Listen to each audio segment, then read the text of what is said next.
आज का हमारा टॉपिक है टर्मिनोलॉजीज़। ये टर्मिनोलॉजी जो भी पेरी ऑपरेटिव नर्स या पेरी ऑपरेटिव केयर के अंदर जो भी टर्मिनोलॉजीज आती हैं आज हम वो डील करेंगे। तो फर्स्ट टर्मिनोलॉजी है हमारी perioperative care. Perioperative care क्या होता है? पेरी ऑपरेटिव केयर वही होता है जब हम एक केयर प्रोवाइड कराते हैं, चाहे फिर वो प्री ऑपरेटिव हो या फिर इंटर ऑपरेटिव फेज़ हो या फिर हमारा पोस्ट ऑपरेटिव फेज़ हो। इन तीनों फेज़ के अंदर जो हम केयर प्रोवाइड करा रहे हैं इसको हम क्या बोल रहे हैं? पेरी ऑपरेटिव केयर बोल रहे हैं। यानी कि जो हमने इन तीनों फेजेस के अंदर, चाहे वो प्री हो, इंट्रा हो या पोस्ट हो, इन तीनों फेजेस के अंदर हमने जो भी केयर प्रोवाइड कराई इसको हमने बोला perioperative care. Perioperative care के बाद हम देखते हैं what is the perioperative nurse. Perioperative nurse वही होती है जो नर्स पेरी ऑपरेटिव केयर के दौरान पेरी ऑपरेटिव फेज के दौरान जो भी केयर प्रोवाइड कराती है, यानी कि जो भी प्री ऑपरेटिव, पोस्ट ऑपरेटिव और इंट्रा ऑपरेटिव, इन तीनों फेजेस में जो भी वो केयर प्रोवाइड करा रही है उसको हम क्या बोल रहे हैं? Perioperative nurse. Okay, then हम बात करते हैं थर्ड टर्मिनोलॉजी हमारी perioperative nursing. Perioperative nursing में यानी कि एक प्रोसेस जिसमें एक नर्स केयर प्रोवाइड करा रही है। किस प्रोसेस के थ्रू करा रही है? इन तीनों फेजेस के अंदर, चाहे वो प्री हो, इंट्रा हो या फिर पोस्ट ऑपरेटिव हो, इन तीनों फेजेस के अंदर जो केयर प्रोवाइड दी जा रही है एक पेशेंट को, उसको हमने बोला पेरी ऑपरेटिव नर्सिंग। देन हम फोर्थ टर्मिनोलॉजी को डील करते हैं। फोर्थ टर्मिनोलॉजी है हमारी operation room nurse. Operation room nurse वो नर्स होती है जो कि ऑपरेशन थिएटर या ओटी में जो भी केयर प्रोवाइड करा रही है या फिर जो भी सप्लाई है, जो भी इक्विपमेंट्स का या फिर जो भी मटेरियल की वहाँ ज़रूरत है, वो सारी अवेलेबिलिटी को पूरा करा रही है, उसको क्या बोलते हैं? Operation room nurse. Okay, then हम बात करते हैं fifth is the scrub nurse. Scrub nurse को भी यही बोलते हैं, यानी कि जो भी ऑपरेशन थिएटर में या ओटी में जो भी नर्स होती है जो कि सभी अवेलेबिलिटी को पूरा कर रही है, वहाँ पे ऐसा असिस्टेंट वर्क कर रही है, सर्जरी में हेल्प कर रही है, उसको हम क्या बोल रहे हैं? Scrub nurse. देन हम बात करते हैं sixth is the pre operative phase. Okay, preoperative phase क्या होता है? हमने पेरी ऑपरेटिव जाना, पेरी ऑपरेटिव के अंदर प्री ऑपरेटिव, इंट्रा ऑपरेटिव और पोस्ट ऑपरेटिव, ये तीनों फेज आ जाते हैं। तो ये तीनों जो फेजेस थे वो आ जाते हैं। तो ये इन फेजेस को कैसे डील करते हैं? फर्स्ट वन था pre operative nurse, pre operative phase. Pre operative phase के अंदर हम क्या देखते हैं? प्री ऑपरेटिव फेज में हम देखते हैं कि कैसे एक पेशेंट जब एडमिट होता है और उससे पहले वो सर्जरी का डिसीजन लेता है, या उनका जो भी फिजिशियन होता है वो या सर्जन होता है वो उनको सर्जरी की एडवाइस करता है, तब से लेके ये फेज शुरू होता है। और एंड कहाँ पे होता है? एंड होता है ये फेज जब वो सर्जरी एक पेशेंट एक ओटी रूम तक पहुँच जाता है या ओटी टेबल पर पहुँच जाता है, तब ये फेज एंड होता है। तो कहाँ से शुरू हुआ? जब एक डिसीजन लिया गया सर्जरी करने का और एक पेशेंट जब ओटी टेबल पे या फिर ओटी रूम में पहुंच गया, उस फेज को हमने क्या बोला? Preoperative phase.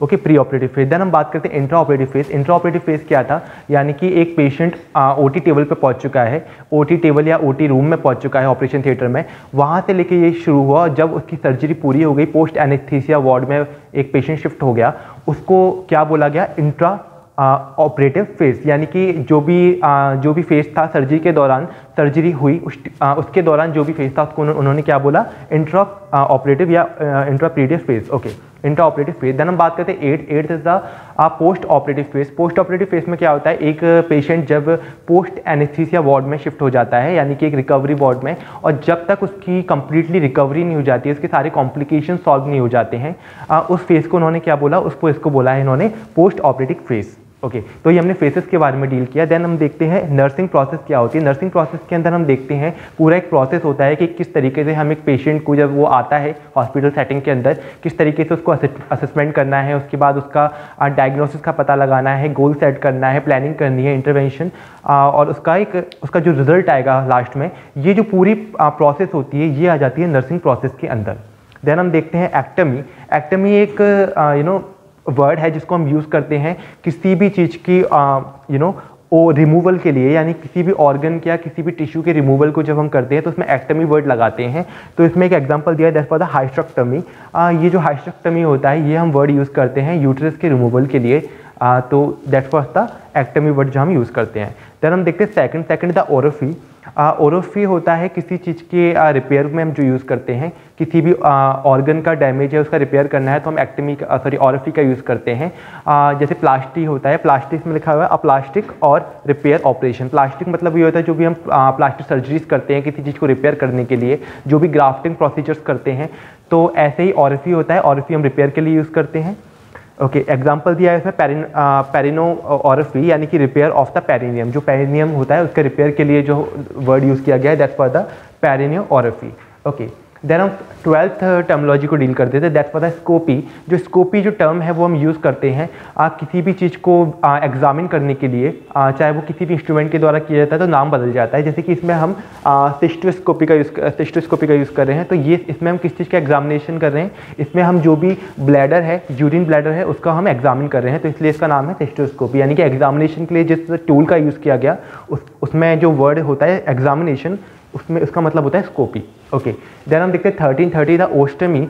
ओस्टमी जो वर्ड है वो हम यूज़ करते हैं किसी भी चीज़ की ओपनिंग के लिए, यानी किसी भी ऑर्गन को ओपन करना है तो उसमें जो वर्ड होता है उसमें हम क्या यूज़ करते हैं, ओस्टमी। ओके, इसमें एग्जांपल दिया है गैस्ट्रोक्टमी, गैस्ट्रोस्टमी। गैस्ट्रोस्टमी मतलब होता है किसी स्टोमक की ओपनिंग, यानी कि स्टोमक को ओपन करना है तो उसमें जो वर्ड यूज़ किया जाए दैट्स फॉर द गैस्ट्रोस्टमी।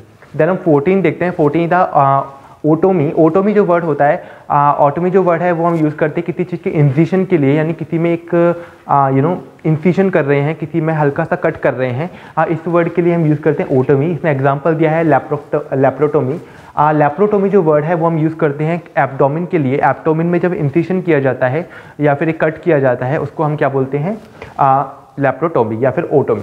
ओके, 15 जो टर्मोलॉजी है इसमें दिया गया है sterile supply room. Sterile supply room होता है यहाँ पे जो भी स्टेराइल जो भी हमारे हैंड ग्लव्स होते हैं या फिर जो गाउन्स होते हैं वो सभी स्टेराइल जो भी हमें यूज़ होता है एक सर्जरी के दौरान, वो सारी की सारी प्रोडक्ट्स या इक्विपमेंट्स इसमें अवेलेबल होते हैं उस रूम के अंदर, इसलिए उसको बोला गया sterile supply room. Okay, then हम देखते हैं scrub sink area. Scrub sink area जहाँ भी है ना सर्जरी रूम या ओटी रूम होता है, वहाँ उसके बगल में ही एक सिंक होता है जहाँ पर हम स्क्रब कर सकते हैं या फिर वॉश कर सकते हैं, हैंड वॉश वगैरह। उस एरिया को इन्होंने क्या बोला है, स्क्रब सिंक एरिया। ओके, वहाँ पे एक सिंक होता है जहाँ पे हम अपने हैंड वॉशिंग या फिर जो भी स्क्रब वगैरह है वो हम कर सकते हैं, क्लीन कर सकते हैं। ओके, देन हम बात करते हैं 1770 का इक्विपमेंट रूम। इक्विपमेंट रूम वही होता है जहाँ पर जो भी इक्विपमेंट है, ऐसे इक्विपमेंट जो बड़े बड़े इक्विपमेंट होते हैं, चाहे वो एनेस्थीसिया के लिए हो या फिर अदर इक्विपमेंट, वो उस रूम के अंदर रखे जाते हैं। जब भी उनकी ज़रूरत होती है उनको हम यूज़ करते हैं, तो that's for the equipment room. 18 हम देखते हैं housekeeping supply room. Housekeeping supply room का मतलब यही होता है कि जब भी एक पेशेंट एक हॉस्पिटल सेटिंग है इस रूम में से जाता है तो उस जगह को क्लीन करना वो हाउसकीपिंग रूम के अंदर आ जाता है। उसको क्लीन कैसे कर सकते हैं, डिसइंफेक्टेंट कर सकते हैं या फिर उसमें जो भी कंटेमिनेटेड ऑब्जेक्ट्स वगैरह हैं उनको हम डिसकंटेमिनेट कर सकते हैं, उनको हम क्लीन कर सकते हैं। That's for the housekeeping supply room.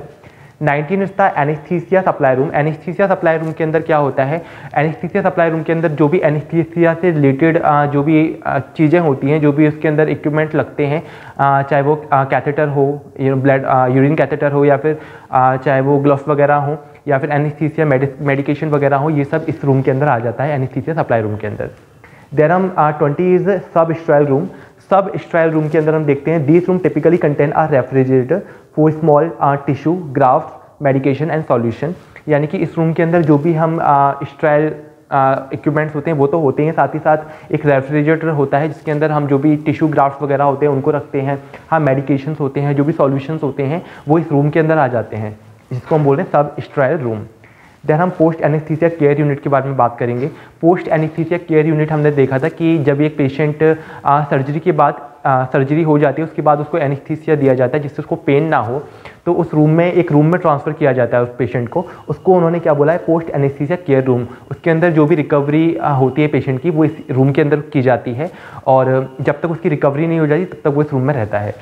Last one इसका एब्लेटिक सर्जरी। ओके, एब्लेटिव सर्जरी क्या होती है, एब्लेटिव सर्जरी होती है उन चीज़ों की जो भी डिसीज ऑर्गन है या अदर टिश्यूज़ होते हैं जो कि इन्फ्लेम्ड हैं या फिर इन्फेक्शन है उन टिश्यू के अंदर जिनको हम दोबारा ठीक नहीं कर सकते, उनके रिमूव करने को उस सर्जरी में उन ऑर्गन को रिमूव किया जाता है। हाँ, उस सर्जरी को उन्होंने क्या बोला है, एब्लेटिव सर्जरी। ओके, तो आज हमने डील किया टर्मोलॉजीज़ को जो कि हमने पेरी ऑपरेटिव नर्स या पेरी ऑपरेटिव केयर के लिए हम यूज़ करते हैं, उन सभी टर्मोलॉजीज़ को हमने डील किया। तो आई होप आपको ये टर्मोलॉजी समझ में आई होंगी, आपको ये टॉपिक समझ में आया होगा। If you have any doubt then आप पूछ सकते हैं। अगर आपको ऐसी और भी इन्फॉर्मेटिव वीडियो चाहिए तो आप डिस्क्रिप्शन बॉक्स में दिए हुए लिंक को क्लिक करके ऐप को डाउनलोड कर सकते हैं। Thank you.